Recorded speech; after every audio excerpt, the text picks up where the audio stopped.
Dr. Stone episode 9, the whole thing with it going on with the beauty pageant thing is actually very funny and also very interesting. And I just want to go over one thing with you guys real quick. If you guys do not know, usually I react to Dr. Stone here on the channel, and then I post it and do like a very breakdown so it's under fair use.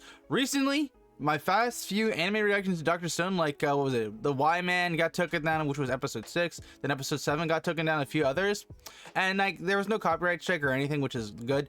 But the thing with it is like, if they're gonna get taken down like 2 weeks later, a few weeks later, it'd honestly just be better for me just like do a review on the episode more than anything else, because I spent like, what was it, 2 or 3 hours editing down the footage for fair use, and then gets taken out a few weeks later. We're gonna do review videos for this series from now on. I will of course have the full length reaction though to episode 9 on my Patreon, so if you do want to see my reaction to that episode and a little bit more in depth on my thoughts and everything to it, you can go support me there if you wanted to. But yeah, this episode is interesting. First of all, can I just quickly say the whole relationship between Ginro and Ginkyu or whatever his name is, like bro relationship. But it's funny that even while he's being a coward, he mans up for his bro when he needs to be or help his friends, because he's like literally like the will of Ginkyu was like talking through the stone. Like even though he was like not, he can hear his will, he can still understand based on his facial structure what he needed to do and to get the lab out of the situation. And honestly, he pulled up a Chad moment and got the lab out of there. And can I just quickly say, like, everyone, I like the whole concept of like they thought everyone on the island didn't understand how the lab was working. They kind of counted it as a beast in that moment. And when they thought it was a beast, what Senku did was make it like a poo smell, a really bad smell, using like green tea, meat, and a few other things. So that way they make it feel like the beast is alive when it using a dump, and then of course scurries off afterward.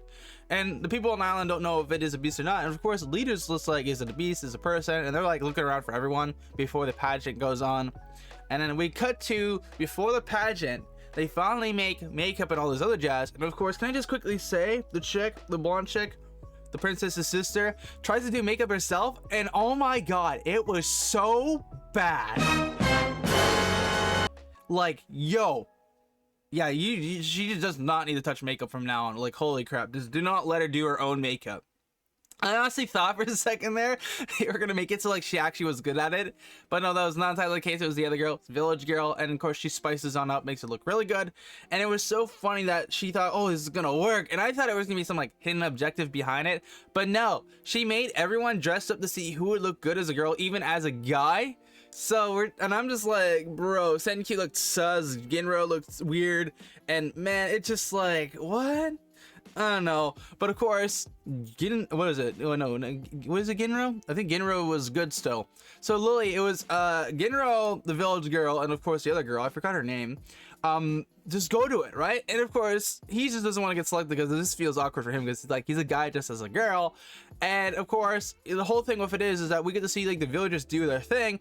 And of course, some people who are already wedded already are still getting picked up. So, and you know, the guy was about to intervene, attack the guy, but of course, the village girl comes and steps in and says, yo, I've been preparing for this. We're gonna save everyone in the inner palace, all that jazz. So they have mutual agreements, and then she puts on an act back to the cute girl, and of course she gets packed and passed. Yeah, and then of course we get to see a little bit more of that. I don't know, I want to call him a dictator because it's like the village, I don't know, he's not the chief, but he's like the second right hand man. I assume there's something going on with that. Maybe he's like the bad guy in disguise or something like that. But of course, during that process too, that of course the was it blonde girl gets picked up because, you know, she's got that ompai, if you know what I mean, and they got some other things going for her. So yeah, but instead of her getting picked up, like she acts a bit weird about it, which I thought she was honestly not gonna pass her second there. But of course, the guy reaches out his hand, and she was about to break his arm during that process. But of course, the left-hand man just steps in and says, there's a bee. And of course, he knows, like, I think he likes cute girls, but who are also strong. So that's why he lets her pass. But he also tells her, like, yo, if you try to do anything in the palace, I'm gonna stop you with all my strength. So I honestly wonder if that guy is gonna be like a bad guy in the beginning, but then becomes a good guy later on. That'd be kind of a cool concept. Same thing with the other chick we saw in the like past episode, where she was like very aggressive and she could turn people to Stone Knight, but at the same time she was still like flustered about certain things when, like, you know, Senku and her were kissing because it was like awkward. So I wouldn't be surprised if those two become like good guys in the future, and then the guy who's like the bad guy right now might become like a still bad guy. I don't know. I'm not too entirely sure. It kind of feels like that, but we'll have to wait and see though. Yeah, no, this episode was good. It was really funny in some moments, really weird in some other moments, and just like, yeah, there was so much going on with it.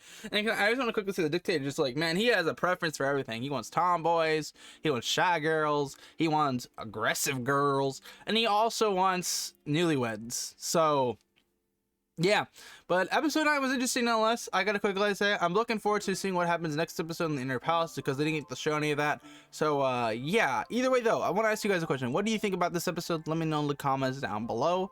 Also, yeah, I have nothing else to be said about this. So this episode is definitely interesting to say the very least. If you guys enjoy my review here today of episode 9 of Dr. Stone, you know what to do. Make sure to smash the like button, get subscribed.